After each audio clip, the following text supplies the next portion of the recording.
Hello, everybody, and welcome to the channel. It's Paulie Esther here, and it looks like today Dead by Daylight has released the first of the teasers for the upcoming chapter, which will be revealed in the public test build on February the 20th.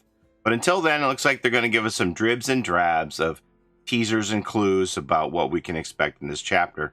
This comes from their Instagram stories that they posted this morning. I'm going to go ahead and read through it first, and then we'll speculate what it could mean. It's written up like a story, almost something like Alan Wake would write, something you'd read in a book here, so we're going to go ahead and read through it all. I was on garbage duty. One of the boys usually offered to take care of it, but I was closing the diner alone with my friend Ashley. The cook had left an hour ago, and this was one of the last tasks we needed to take care of before we could head home. I'm going to grab a smoke and ask Tyler to pick me up, Ashley said. I'll be back in a second to finish mopping. It's fine. I'll do it when I'm done with the garbage. It will only take a minute. She smiled and walked out through the back door. I wasn't trying to be nice. I just wanted to leave as soon as possible. The diner was at the edge of the town and surrounded by forest. I dreaded staying around after dark. I always felt watching eyes whenever I walked to my car. I slung the bags over my shoulders and headed toward the back door. The dumpster was behind the diner, next to a picnic table where some of the staff sometimes took their break. I was surprised to see Ashley wasn't there, but she sometimes paced around the diner when she was on a call. I tossed the sticky garbage bags and wiped my hands with disgust. I hated garbage duty.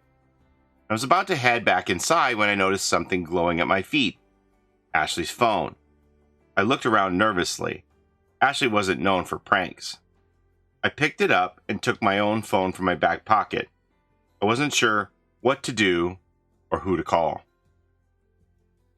I didn't have to. A voice called out from the darkness. Ashley's voice. Ashley, this isn't funny, I said. I stepped into the forest. I didn't know how she had managed to navigate the trail in the dark. I had to turn on the flashlight to be able to see 2 feet in front of me.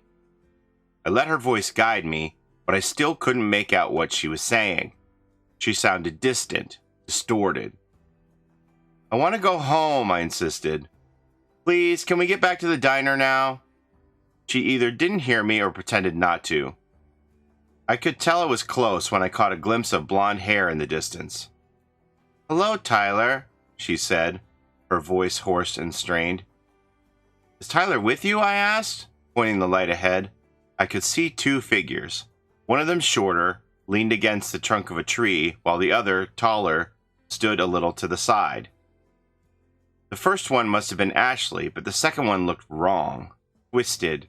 The torso and legs seemed to be facing different directions, as if they could have walked toward me without ever taking their eyes off Ashley. I have your phone, I added. Hello, Tyler, she said again, but I could see now that her lips never moved. Something didn't feel right. It's me, she started. Can you pick me up? She tried, hesitant. Me up? Pick me up? Tyler, it's me. Hello? I caught a glimpse of something in the light. It looked like teeth, too many to count. A phone rang, not mine, but Ashley's. Tyler was calling. The tall figure shifted, and then it spoke. Its disembodied voice sounded almost exactly like my own. Home, it said. Please. I ran without looking back, branches tearing at my skin, slicing my arms and cheeks. I reached the diner and threw myself inside, locking the back door behind me.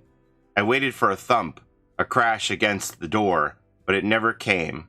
I stood there for a while, still clutching Ashley's phone, and before gathering enough courage to sprint to my car. It's 3 in the morning and I don't know what to do. Tyler keeps calling Ashley's phone, but I don't know what I would tell him.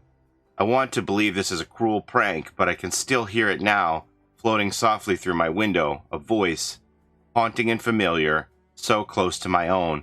Please, it begs. I want to go home.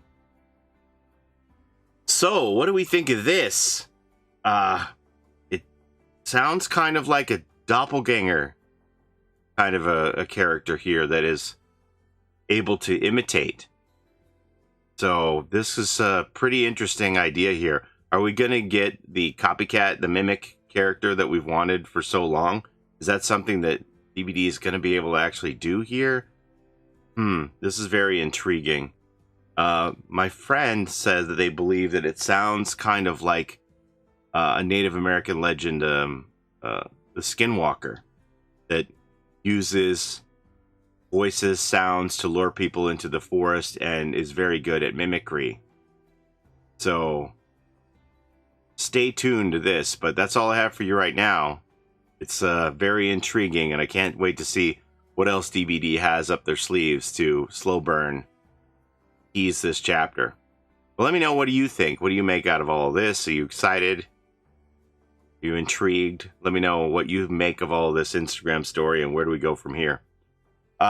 As always, I appreciate the time that you spend here with me on my channel. Don't forget to like, comment, and subscribe, as it helps the channel a ton. Don't forget to take care of each other in and out of the fog, and we'll see you next time. Have a great day, everybody. Bye-bye.